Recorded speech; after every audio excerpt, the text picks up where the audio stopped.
Three, two, one. All right, people, welcome to the second episode of the Hunt Fish New England podcast. This is Matt from Hunt Fish New England, and today we are joined by Geoff Klane of Brackish Flies. How we doing? Thanks for having me on, Matt.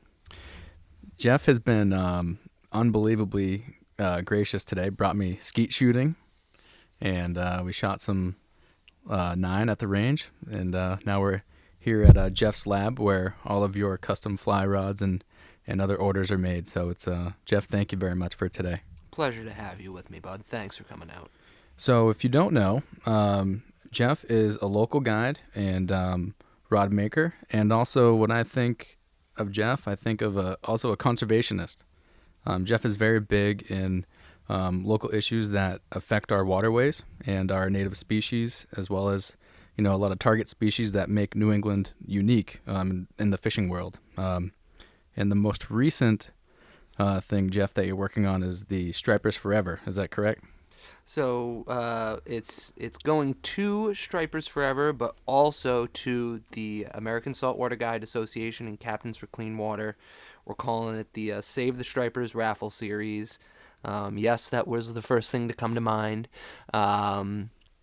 But it started a couple of years back out of wanting to do something more for the fishery and have it be focused on the grassroots that make or that help make the East Coast striper fishery, more so the New England East Coast striper fishery, whatever, what it is. And that's all our amazing plug makers, gear makers, fly tyers, guides, all these working professionals that rely on this fishery that also want to give back and to be part of something that is ultimately, so good for the fishery and for our collective industry. What are the challenges that the fishery is facing right now? I mean, I joke with clients and with people I see out on the water that we talk about the state of decline of the striped bass fishery, and it's I call it striper bingo. You can sort of imagine a bingo card, and each space is occupied by a reason that you hear someone say as being, the downfall of the striper fishery, whether it's overfishing by the commercial industry, or the wreck guys not knowing what the hell they're doing and not doing good catch and release practices, or the trawlers coming in too close to shore and taking all the bait fish, or sharks or seals or environmental pressure, or there's in reality, my belief at least is that it's more a case of all of the above. It's a death by 1,000 cuts situation. Got it. And unfortunately, the 13 states that occupy the eastern seaboard that are of concern to the striped bass fishery can't all seem to get on the same page, because we all see different aspects of the fishery, and the idea of doing something that is good for one group but could arguably negatively impact another is a source of great debate and upheaval and discourse.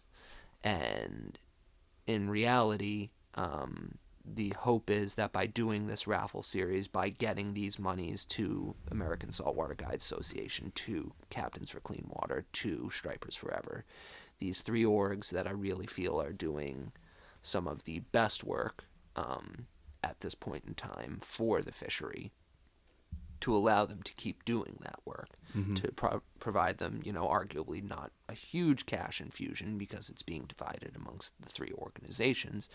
But still, the goal for this year is $12,000. And if we can hit that, that's $4,000 for each org. That's nothing to sneeze at. I'd take incredible. $4,000 if someone hit me with it right now, Yeah. But the idea of not only having it be about the conservation effort of the fishery, but of the community, and to bring as many local plug makers, fly tires, gear makers, rod builders, guides in on this as who want to be in on it. You know, I try and go to people as early as possible. I was hitting people up back in October Right. in 2021 about this. You know, like, okay, guys, it's fall. Start to think about this. Put it on your radar if it's not there already. And you know, there were people who were like, yes, I'm in, let's go. I've been waiting for this. I was in last year. Let's do it again this year. And then there are people who I got no response. Sure. And that's just, you know, the way the cookie crumbles sometimes, and we move forward. But to have it be in 2020 when I started doing this, we had, I think, just shy of 20 donors, and we raised just over $1,000, which, you know, it's still something. And that was, I think that was just going to Stripers Forever. I split it between Stripers Forever and Captains for Clean Water. Mm-hmm. And then last year we did the same thing, split between Captains for Clean Water and Stripers Forever, and we raised over $8,000 with 43 donors, so quite a bit of growth there. Phenomenal. And then this year we're up to 75 donors. And, you know, I've got stuff coming in every day. I'm doing posts on Instagram so people can see it as it comes in and sort of keep that hype going. But I'm still looking for more. I'm willing to take donations till that last minute to make this thing possible, because it's definitely a more the merrier type situation. And there's so much talent out there. There's so many amazing tires who deserve to have their work showcased. So I'm really glad to do that for the tires, plug makers, for everyone. It's all just, I look at some of this stuff that I showed you in the next room, and it's just, It's art. Exactly. It's as much art as it is a productive fishing tool. So my hope is that we'll hit that 12K, if not exceed it. I think that we've got the makings of it. If I hit just over 8K with 43, we've now got over 20 more donors. I think we can find another 4K in there. So the end goal is to support the fishery. Exactly. And it's like a grassroots type of motive or approach in a way. You've got these people in the industry making donations to support the cause. What about people who are affected by what's going on, about the maybe issues affecting the striper population, who don't have a company to donate a good? How can people get involved without having to have a fishing related company or outdoor company? So that's a great question. They can do something like what you did, or I've had a couple other people step forward where, like, we've needed fly boxes to put all the flies in. And that's, something that the first year I took care of out of my own pocket, but to now have people willing to step up and say, yeah, I'll throw down the $40 or whatever to get a couple of fly boxes in.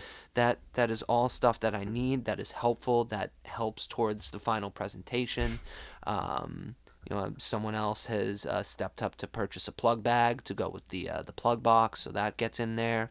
I'm offering, or I'm going to be offering, that if someone wants to sponsor a rod wherein they pay the cost of the components for me to build a rod, and then that rod gets put up for auction, or for raffle rather, because that's the whole thing with this year, is it's all raffles. I want it to be that, whether you have $10 or whether you have $10,000, you got as much an opportunity. Tickets are $10. There's no restrictions. You can buy as many or as few as you want. It's going to be broken down over the course of, it's looking like I've got another week full of raffles, 7 days worth of raffles, where each day is for a particular item or selection of items. And at the end of that day, ticket sales are closed and there's a prize drawing, and it's a pretty wild thing. So when do you start the raffle? That starts in April, beginning of April on the 4th. How do people find that? So that's all through Instagram. I've thought about trying to do it both through Instagram and Facebook, and it's just a little much for a one-man organization to take on. Excuse me, to take care of keeping track of everything across both ends. But it's all posted through Facebook. I do random number generators for selecting the winners.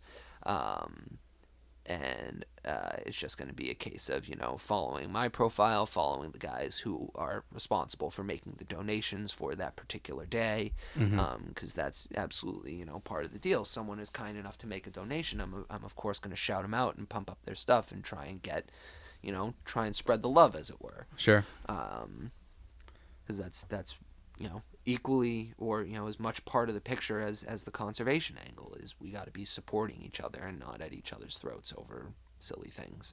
Sure. So it's like a local militia for a local project. Exactly. Yeah, got it. So what are the social media sites where people can eventually go on to purchase the raffle tickets? So that's only done through my Instagram page at this time, and that's at Brackish Flies. Okay, got it. So brackish, like brackish water, flies, plural. Exactly. Gotcha. You got it. Cool. So I think we understand you're passionate about the striper side of things. When stripers aren't in season, or if stripers aren't your main focus, what else can we see you doing? My love for brook trout it's right up there. There's something about those fantastic little fish, and the fact that we have so much water that hold them here in Massachusetts. We are part of their native range. These are wild native fish that I'm taking people out for. I don't guide for stocked trout. In my opinion, one doesn't require a guide to chase stocked trout. The state has generously provided a resource online where you can see basically where the stocking truck is on a given day at a given point in time, and that's really all you need. These are stockers, not wild fish that have fought and thought and lived every day of their life in a wild environment where anything can happen. The beauty of these fish is unlike anything else that I think we have here in Massachusetts. That's not to say that there aren't other absolutely beautiful fish. Everything from the common carp that we have up to the striped bass and bluefish all have their own unique beauty that we're very lucky to have. But there's something about the colors of a brook trout and being present in the stream, hearing the voice of the stream, being surrounded by the woods. It's something very special, and I really love getting to share it with people and getting to see, the look on their face as we hike back into the woods a ways, because I do, the way I sort of do my brook trout trips is we get all the walking out of the way first. We hike all the way up, and then we fish our way down, and we end up back at the car. Yeah. And it's just, these places, you don't see other people. They're places that anyone can go, and I have no doubt that other people go there. But generally speaking, when I'm there, if I see one other body, it's a busy day on the river. Otherwise, I ostensibly have it to myself. And when I'm not doing that, and when I'm not chasing striper, I'm here in Lowell, and I'm going for the common carp on the fly. Which has grown extremely popular. Absolutely. All right, before we get into carp, I'll say this. I love to fish, no matter what the species. There's something about a fish on the end of the rod. And to me, catching a trout is just incredible. And I might not even know at this point how to tell a native versus a stocky. So let's say I'm working the Squannacook River. I pull up a brookie. How do I decipher if it's a native or if it's a stocky? And also, talk to us, people who aren't big into fly fishing or who don't know the intricacies of everything as you do. What is the challenge compared to catching a stocky and a native?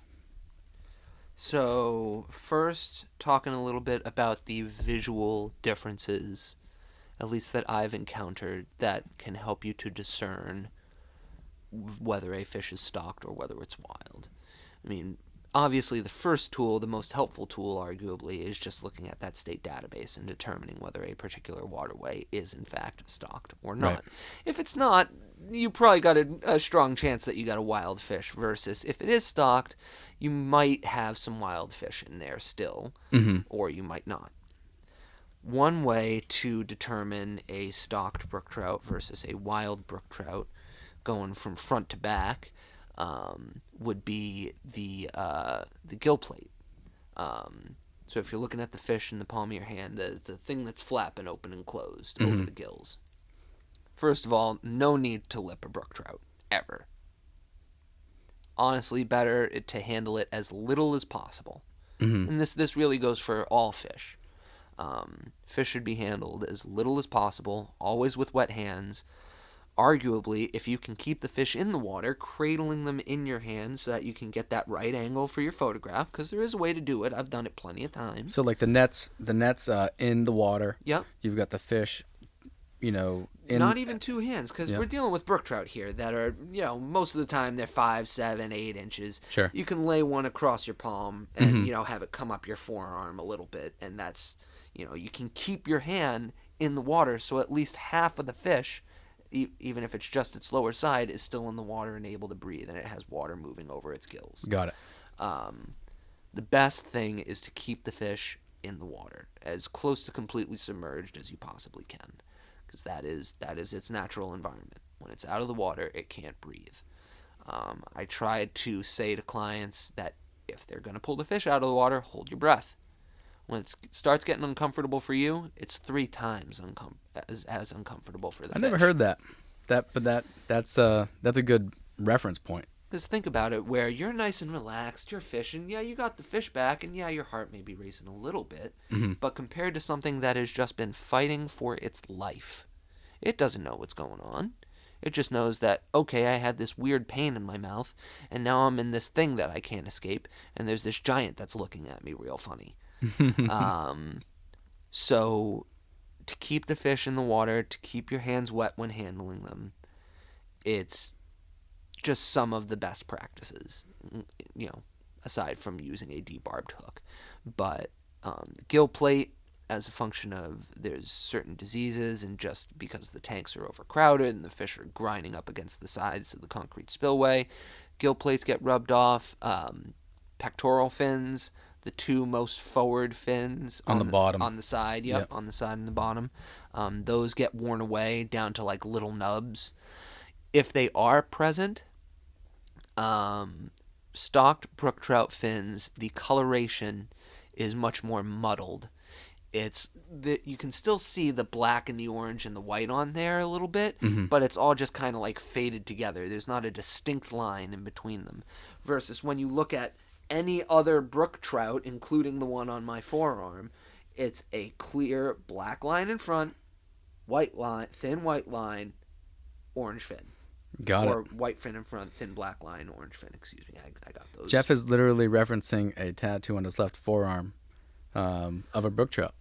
Not only of a brook trout, but inside the brook trout is the stream where I learned to fish for them. Oh, turn that towards me. Oh, yeah. What stream would that be, Geoff? If you don't mind spoiling a spot. Well, I mean, I don't think it's spoiled. I think everyone knows it, and I think anyone who has an internet access can find it. But Red Brook.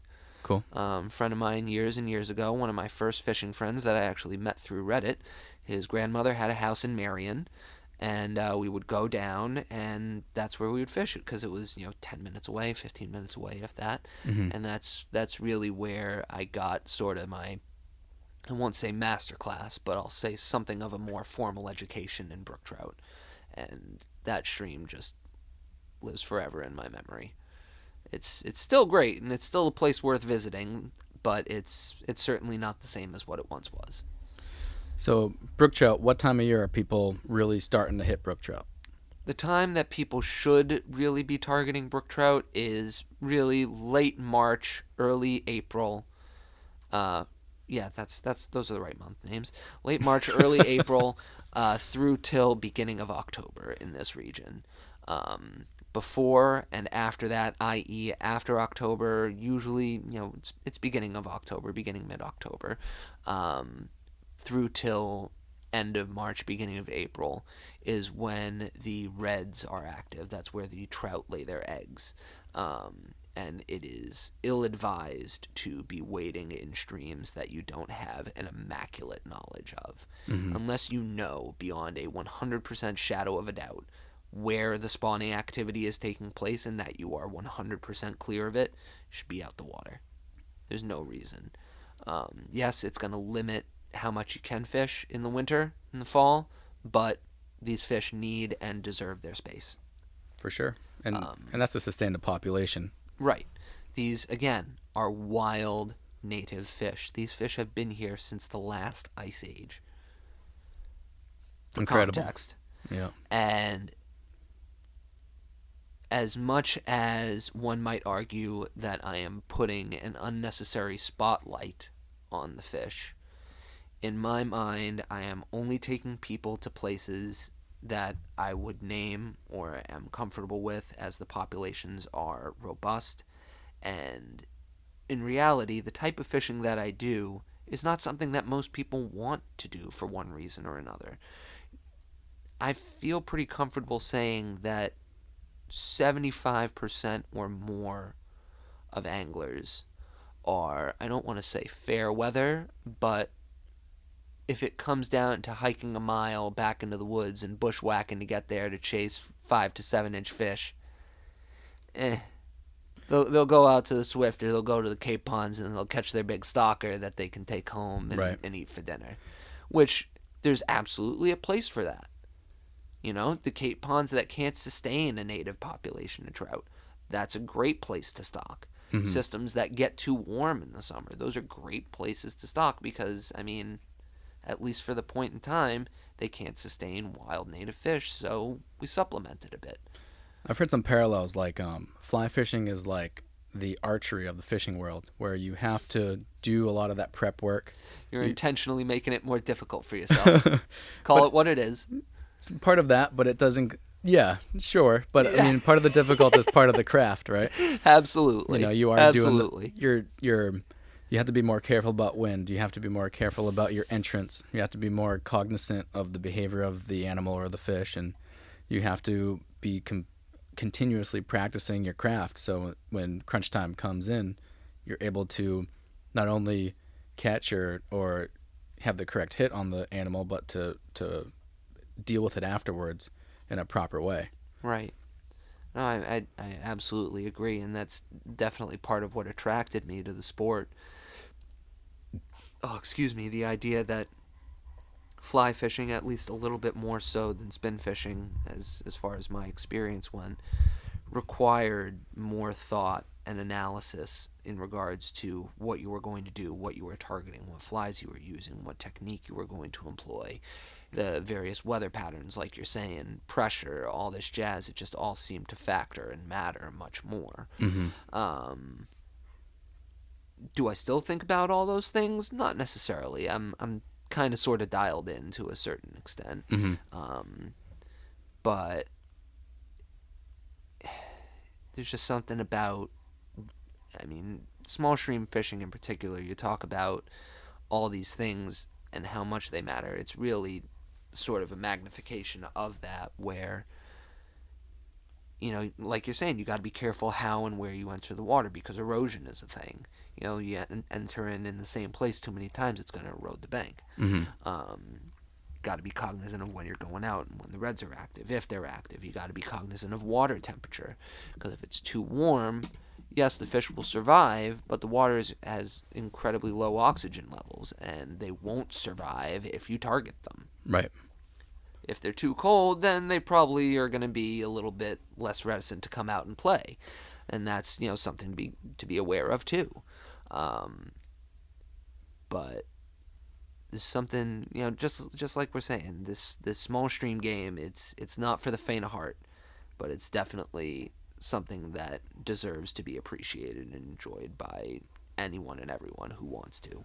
And you started talking about carp, and we'll get to carp, because I'm very interested in carp. We're going to go out for carp this year. Yep. You're actually building me a rod at the moment, which we're going to use to go target some local carp. Going to be money for the carp, 100%. So, but let's talk more about small stream fishing, because I think for the people who are going to listen, who don't fly fish, if they have been in New England for more than a year, they've seen some commercial or calendar or something of a guy chest deep in water in a 100-foot wide river casting these big, trophy casts.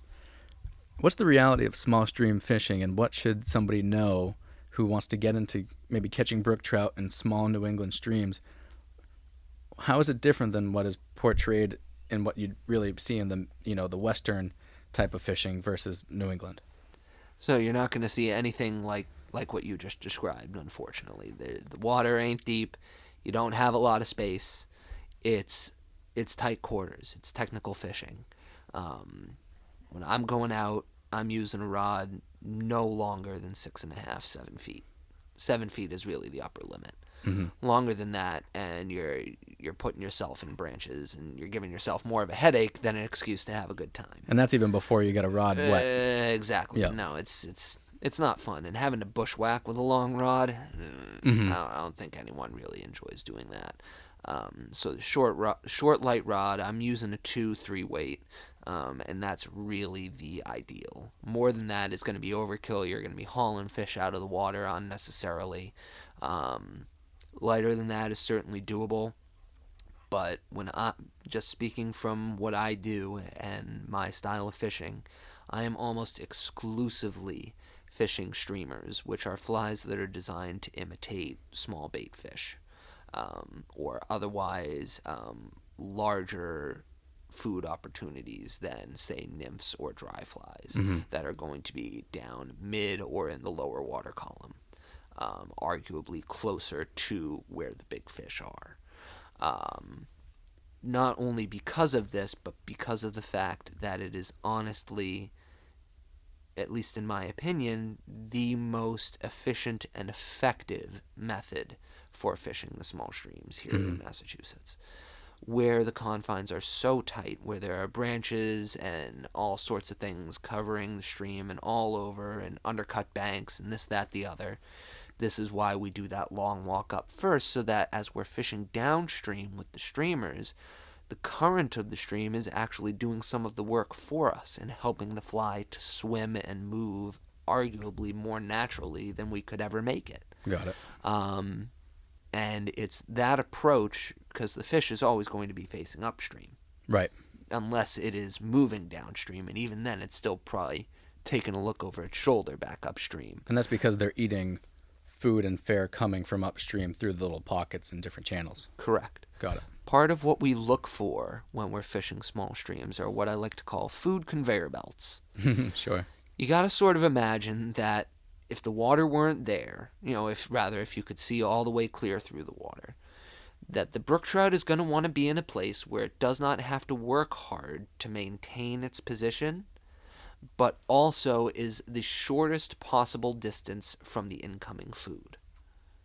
If it can be in a place where the current is easy, the water is cool, and food's just coming right down at them, and all they got to do is tilt their fins a little bit to come up and eat it, that's exactly where they're going to be. Right. The shallow, open water without any structure in it, they're probably not going to be there very long. If they are, they will be moving through at a fairly brisk pace because it is wide open. And even in covered woods like that, you're still going to have predators like great herons and owls and other things that will come down and take their opportunity when they have it. Right. I encounter no small number of trout that have suffered talon or beak strikes. And it's quite an incredible thing to see just what those fish can handle. Yeah, and like you're saying, they're only, up to 8 inches sometimes? I mean, I'd say on average. A native brookie. The average native brook trout will be between 4 to 8 inches. Anything larger than that or smaller than that, you're encountering something really special. Smaller than that, that is no question a wild, stream-born fish, probably even a year, maybe a little bit more old, that has somehow survived the breeding process and has lived to be this point. So that means that it's probably going to make it at least another year or two. But then when you get bigger than that, when you get to like the 10, 12, 14s, So a native will get that large. They are not common, but we've seen some pretty impressive fish. And that's a fish to remember. That is a fish that's probably closer to 4 years old that has seen and survived a lot It's like a trophy buck of That is brook trout. that is a very special, intelligent fish. And for a wild fish to get like that takes no small amount of, I don't know what you'd call it, but it's something. It's really just, I mean, I will never forget there was a day earlier this year I was out with a friend of mine, and this particular location I don't know if I can name, even though it is fairly well known. I'm just Let's sure keep it on the hush. Exactly. I'm just sure that, I'm not trying to give you any unnecessary flack. We were fishing this pool, and we didn't see anything for a few casts, but it just looked far too juicy. There was great depth, there was structure on the bottom, it tailed out nice at the back. It just had to hold a fish. You just look at it and there's something there. It was looking fishy. Right. We put flies through it, and it just wasn't happening. And I stepped out to switch flies, and I let my buddy step in. Or, my buddy stepped in. I didn't let him. He just did it. Yeah. And he did this move where he took this big white woolly bugger on a jig hook. And he didn't so much cast it as he let line out and he let it drop back. And then instead of retrieving it, like you normally do with the line, which is arguably the most, what's the word I'm looking for? The most certain way to make sure that when you are hooked up, you will stay hooked up because you can It's like a strip keep that set. line tension. Yep. He instead was just raising his rod, which slowly brought the fly, you got to think, because it was a jig hook, up like this towards the surface, like a bait fish rising to eat something. Okay. And the brook trout that I saw come up behind this fly haunts my dreams. This fish must have been 18 inches, if not bigger. Incredible. It was just wide, and the color was unreal. It knocked me back. I was on my ass. It was just, I knew that something like that existed. Yep. But I'd never seen it come close like that with a rod and line. I've seen them electrofished, which, going out with Department of Fisheries and Wildlife. Yep. But to see it approach a fly, even if it didn't bite it, just to see that it exists and it thought about it, was just like, whoa, this is wild. It just, my heart was racing again. It was like, it was like the first trout I'd ever seen. Right. It just brought it all right back.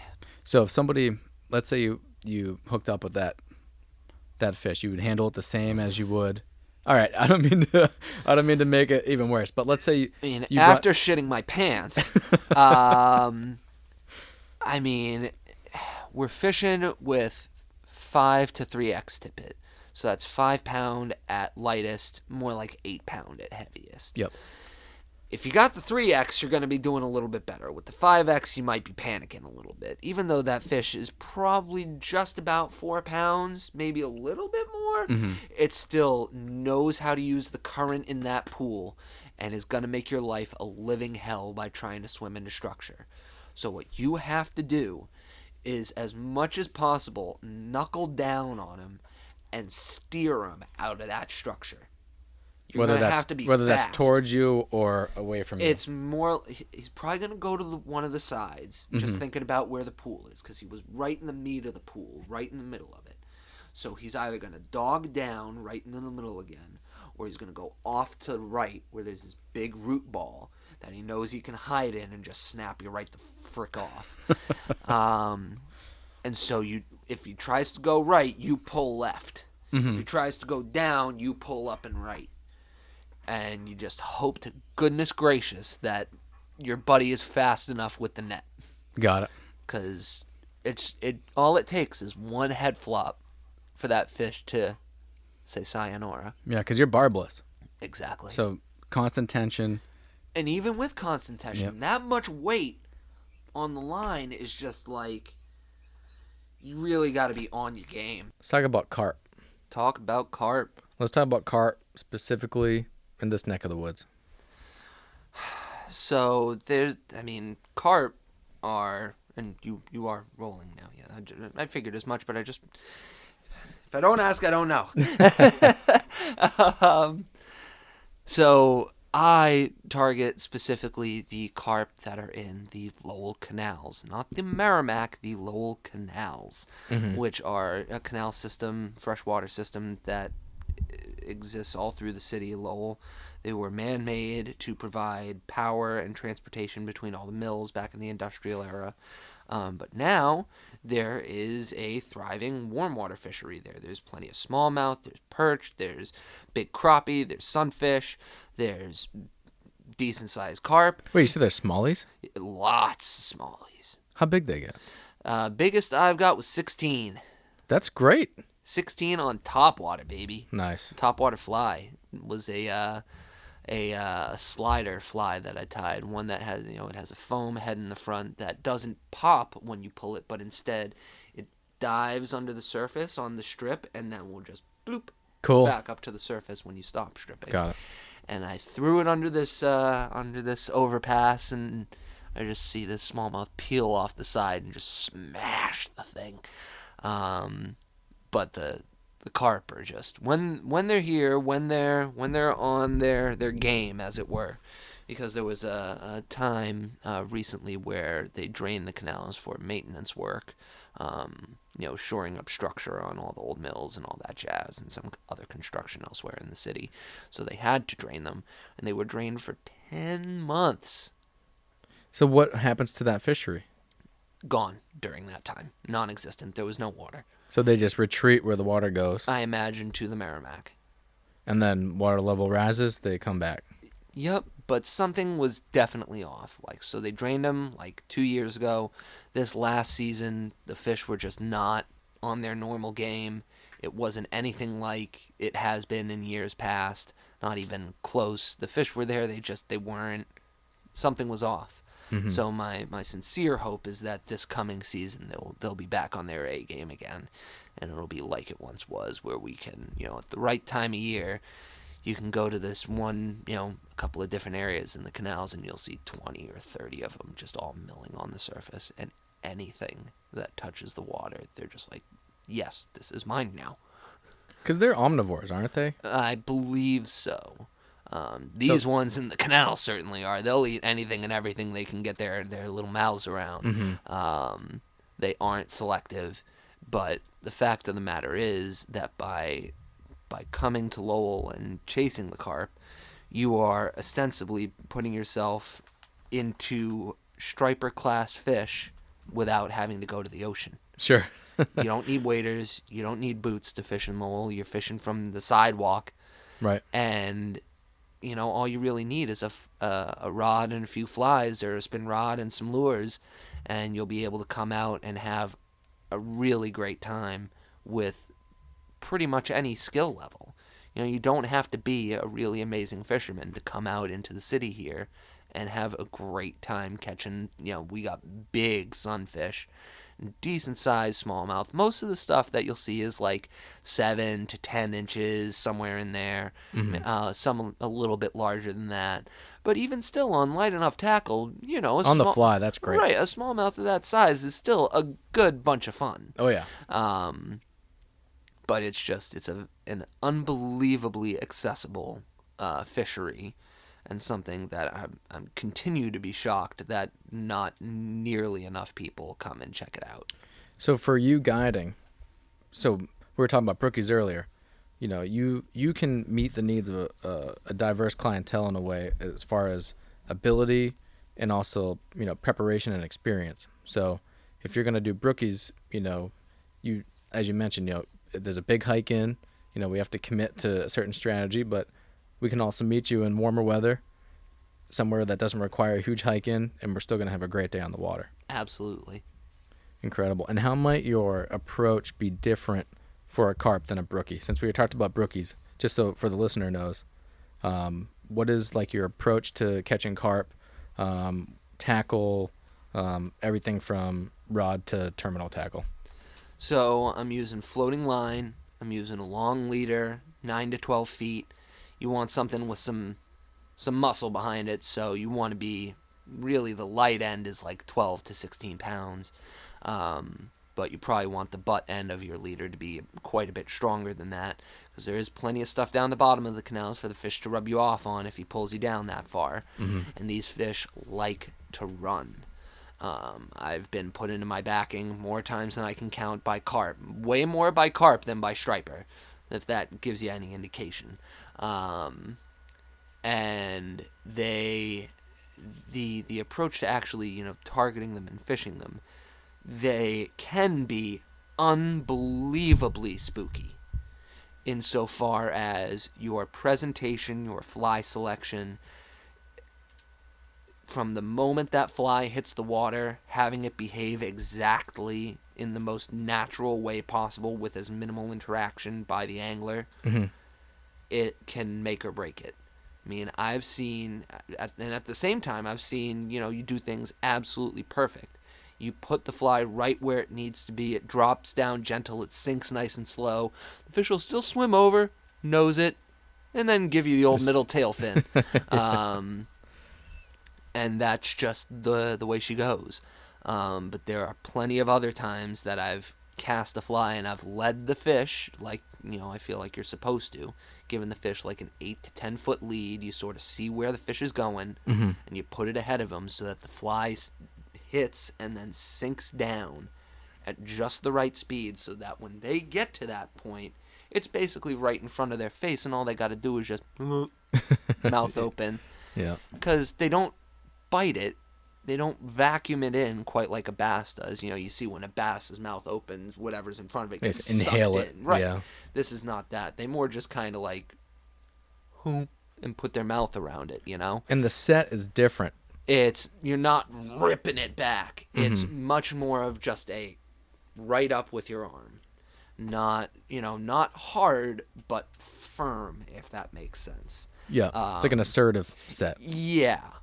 Because the fish's mouth it's rubber, ostensibly. There isn't a jaw for you to try and pierce through. It's just rubber lips that you have to get a hook in. Yeah. That once they feel that hook, they are not happy. Yeah. I cannot say that I blame them for this, but it's still just the moment before you pull that line and the fish is just like, oh, I just got food, life is fine. And then you pull it and they're just, oh, everything is not fine. And they just go. It's unbelievable. It's something that really must be experienced to be believed. I'm looking forward to it this year. Absolutely. And it seems to be super popular nationwide right now. It's definitely on the come up. I think more people are seeing the carp less as a quote unquote trash fish and more as what they are. They're legitimate quarry. I mean, we have them. Why not fish for them? Right. And I mean, here in Lowell, I've definitely been propositioned with cash for my carp on a couple of occasions by, people walking by. Oh, I'll give you $50 for that, whatever, because people eat them. I will not do this. All my fish go back. Well, it's illegal too to sell it, correct? I believe it is, Yeah. yes, but people still do it. So catch and release is a ethos. That for you. is 100% of my fishing is catch and release. While there have been occasions in the past where I have kept a fish, I have never kept a trout, I have never kept a striped bass, I have never kept a carp. I actually kept my first fish earlier this year. I went out on a tautog trip and made it into a tautog chowder, and that was damn tasty. Phenomenal. Damn tasty. A lot of people say milk takes like that muddy flavor out of them. I mean... Oh, wait, no, you're talking about... Salt water. Okay, I thought you meant tog. I'm sorry. Sorry. Tautog. Yes, okay. Yep. Which I heard are amazing grilled.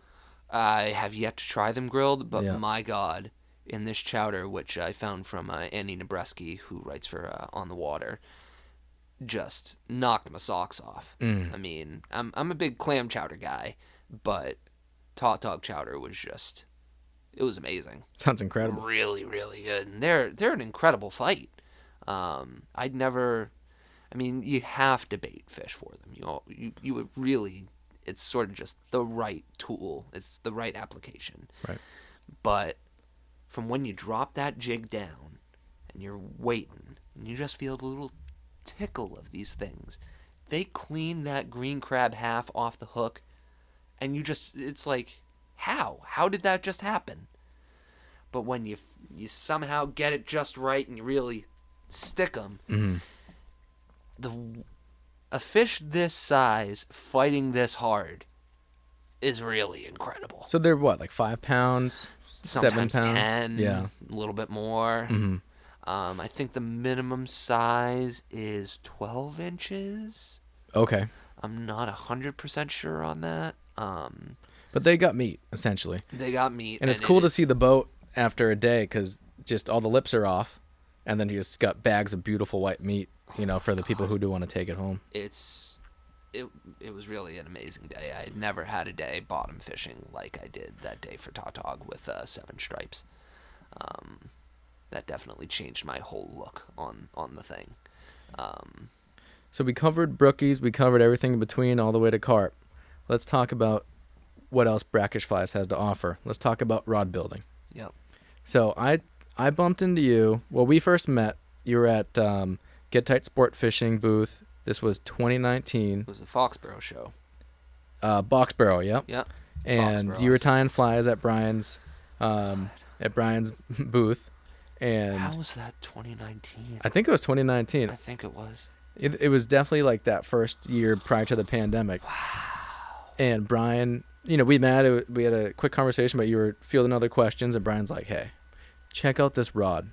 And I held it, and I didn't know you had made it. He was just like, check it out. And I held it, and it was just like an Excalibur, of fly rods. It was a one piece. It was solid. It was a work of art. And, I saw your tag on it. And I'm like, oh, who's this? And he's like, this guy right here made it.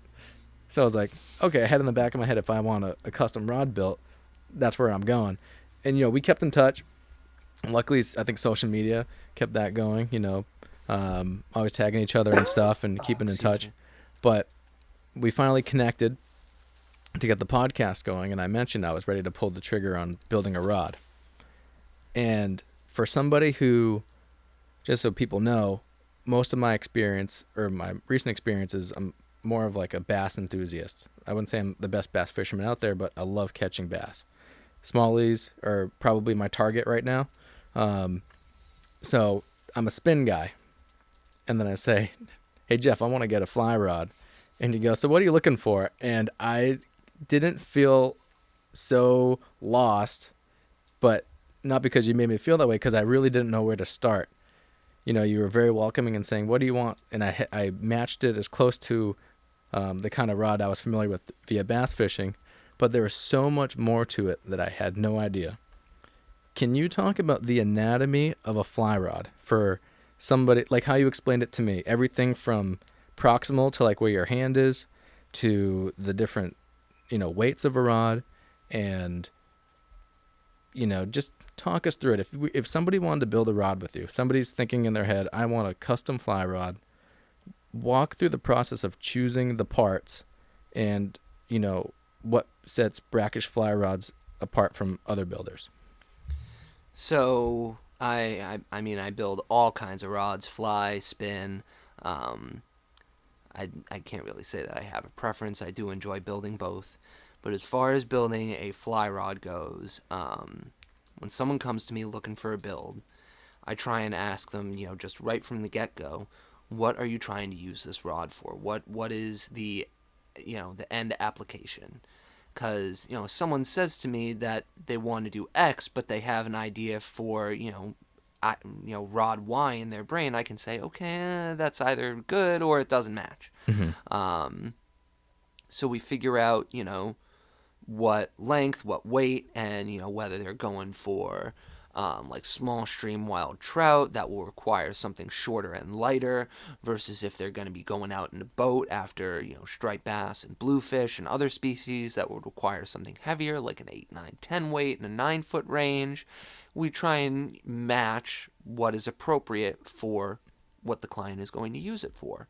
And that's not to say that the rod is one that is designed to only be used for that purpose, so if you try and go and use it for something else, it's going to be garbage. Mm-hmm. No, these things, it's a tool. It's going to be able to accomplish many different tasks. But so we decide, okay, that this person is looking for a rod that's approximately this length, that has this sort of strength and flex to it, whether they're looking for something that's slower, for more dry fly presentations, something that you need to be gentle and delicate for, or whether you just need something with a lot of backbone that's going to be able to huck a fly a good 80, 90 feet. Mm-hmm. We can figure that out.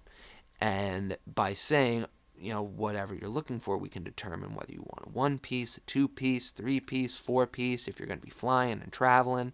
1-pieces are pretty much restricted to something local, something that someone can come and pick up. I Right. do not mail those. It's just too much to try and mail a 9-foot piece of graphite. Sure. But we decide on what sort of blank that they're looking at, and the blank is the very core of the rod. Before it has the handle on it, before it has the guides on it, before any other thing goes on the rod, when it's just the straight piece of graphite or fiberglass, that is called a blank.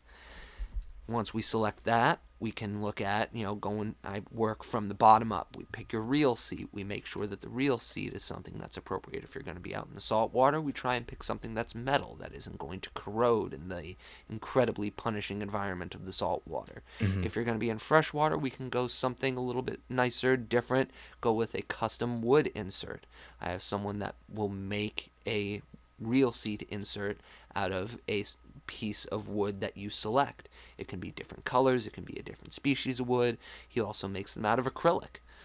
All sorts of crazy swirly patterns in acrylic. And that's a local guy.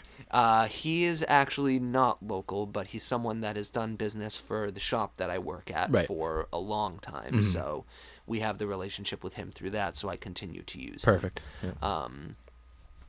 Moving up the rod to the handle, the cork handles, we certainly get our fair share of cork handles from mass distributors, but we also have a guy who is local who will do much nicer, more complex, and also of course more expensive handles out of all sorts of composites, acrylics, birch bark, what have you. And again, depending on the application that the client is going to use it for, we can make a handle or choose a handle that will match. We even have handles that are carbon fiber. While I don't use those frequently, just because I'm personally not a fan of them, there are plenty of people who really like that look of And they carbon look cool. fiber twill. Oh, they absolutely look cool. Mm-hmm. If someone's looking for a full blackout build, that's what I try and stick them in. Yeah. Just because it is black. Mm-hmm. But once you pick the handle, we can choose a guide that suits, whatever your purpose is. If you're going to be in fresh water and you don't have to worry about the corrosion of the saltwater environment, that really allows you to choose anything. But if you're going out to the salt, I like to put titanium guides on the rod. Titanium guides are light. They have the highest corrosion resistance of the guides that are out there and are available, but they are also most expensive. My thought is, though, if you're buying a custom rod, it's not the time to pull punches. Right. Push it to the nines, make it exactly what you want it to be, so that it, a lot of my clients will say point blank to me, this is an heirloom rod. My idea is to have this rod and to pass it down to my kids and them to pass it down to their kids. Right. I'm making stuff that is going to last. I don't want these rods to sit in a closet, sit up on a shelf. These are rods that are meant to be used. And I believe that is reflected in my pricing. I try and be both expensive, because the stuff that I use is nice and is of high quality, but also not so expensive that it is restrictive. Well, I'll say this, just so people don't get, intimidated by the word expensive. It is affordable, but you're getting quality. Like, I was looking at Orvis rods, for example. Yeah. And that's expensive. Yeah. That is a full paycheck, for some, or two for others. It's a lot of money. God forbid you're looking at Thomas & Thomas rods. Right. These rods are super quality. They're made, right here. They're incredible pieces of craftsmanship, and you are able to choose every single facet of the build. And I think that is worth it, even if it's jumping $20 more for a certain part. We were looking at a handle, and you had said, I think you should do this handle. I was like, I want to do with a cork. I was able to see the other one you suggested, composite, I believe. Yep. And it was, you said it's more expensive, and I said, how much? You said 15 more. I was like, let's do it. If it means that much more to make it that much more unique, so I don't want people to get, intimidated by the word expensive. It's right. There are these little costs that at the end of the day make it your rod. It makes it, something different than something that's mass produced. And that's, like, as much as we have some components, like, obviously, you can't really get individual handmade guides, as much as I buy some of my guides from a local company, REC Components, down in Connecticut. Mm-hmm. And, like, you can make your own handmade cork, you can make your own handmade seats. You can't really do your own blanks. The hardware to do that is so unbelievably expensive. But outside of that stuff, when you buy a rod from me, these are the hands that build your rod. There aren't any more. 1 and 2. Right. So I'm working with you through the whole process. From that initial consultation call where you say, yes, I would like a rod. And we say, okay, well, it's going to be about like this. I'm going to look at this thing. Going to send you some pictures of these components. We get you an estimate. And all through the process, I keep you appraised of the progress on your build. From when I do a dry fit of your handle components, I send you a picture and say, okay, this is what your handle is going to look like. Mm-hmm. And you say, okay. And I say, I'm gluing it up right now. Yep. And then, when I start wrapping your guides, I take pictures of the first guides that I wrap in each set and say, okay, these are the colors that you selected. This is how it looks on this blank without the epoxy. Do you approve? And you say yes or no. And we proceed accordingly, because at the point that I've only done one guide, it's easy enough to make an edit, to change it, to make it how you want it. I don't want people to think that it's like, okay, we have the first call, and then, okay, I'll talk to you in 4 months, and what you get is what you get. Mm-hmm. I've unfortunately heard numerous horror stories of people who have gone to other builders, talk to the builder, say, I want XYZ. Builder says, okay. No communication through the whole process. They get their final rod on delivery, and it's absolutely nothing like what they ordered. Yeah. That is not what happens with me. The goal is full transparency, 100% satisfaction. If you don't walk away from our business together and say, man, I'm ready for number 2, or I'll be ready for number 2 when I save up enough money, then I haven't done my job right. Right. And one of the things, though, before we get to the final part of the build, the wraps are incredible. Thank you. So you got the rail seat, the handle, the guides, and then secured by wrap. Yep. And the wrap is just, it's thread. It's special thread that is for rod building because of how it handles and, works with the 2-part epoxy that we use. But I have access to just about any color under the sun. And we can design a wrap that will be unique to your build. And even if it's, a colorway that I've used before, because there are only so many colors, I try and do little things slightly different so that each build is in some way or another unique. Mm-hmm. I've got about 130 rods done at this point, and I feel pretty confident in saying that no 2 are exactly alike. What is the machine called that spins the rods? The drying motors for the epoxies, or for wrapping, the rod wrapping jig? Not sure. That's how new I am to this. But one thing I love about following your Instagram page is your live feed. And a lot of the time, I would say 50% of the time, it's rods spinning, and you just see the craftsmanship and how unique each wrap is. And you'll have 3 or 4 rods going at a time. Yep. And it's just this exhibit. It's an art exhibit. Yep. But they're going Try and so set it to slow. some good music. Exactly. But that's part of getting a rod build from you, is it's not even all the way down to the wraps, all the way down to the number. Yep. On the rod, all the way down. It's a custom signature every time. Yep. Which you do also purposefully. Yep. the orientation for even the signature. Right. That's how custom it is. So if anybody gets anything out of this, at least follow Geoff at Brackish Flies, and the feed alone, just gives you at least some remote insight into the craftsmanship of what goes into making a custom fly rod. It really is. It really is a work of art, and it's incredible to be in the lab right now, seeing everything right here. That, Matt. Thank you. For somebody who's such an accomplished, guide and fly fisherman and rod builder, what are some of the challenges, or some of the, target species you're going after now? Some of that next level fly fishing that you're trying to master, that might be different than things you've, already accomplished. Well, I tell you, earlier this year, I completed a build of an 8.5 foot, 2-piece, 14-15 weight. And the idea is that I want to become at least more knowledgeable about the offshore tuna and shark situation that we have developing here in New England. However much credence you want to pay to this, that's your own choice. But in my opinion, which I'd say is pretty public at this point, the striper fishery is not doing well, and we aren't doing anything to slow it down or stop it. Mm-hmm. It's looking pretty grim, and is continuing to look pretty grim.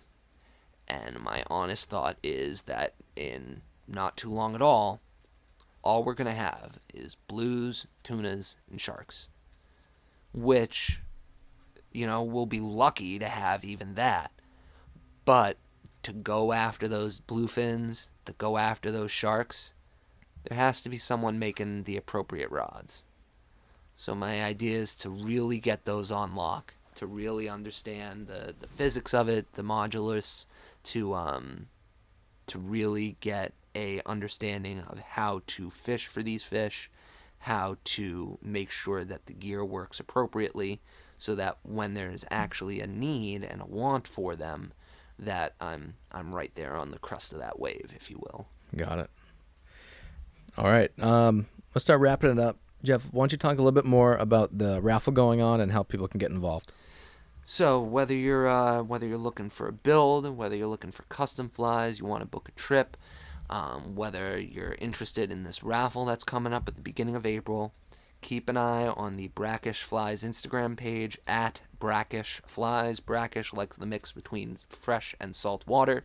Flies is in the plural of the things that I tie flies and hair onto hooks with this weird collection of animal hairs and feathers that I have.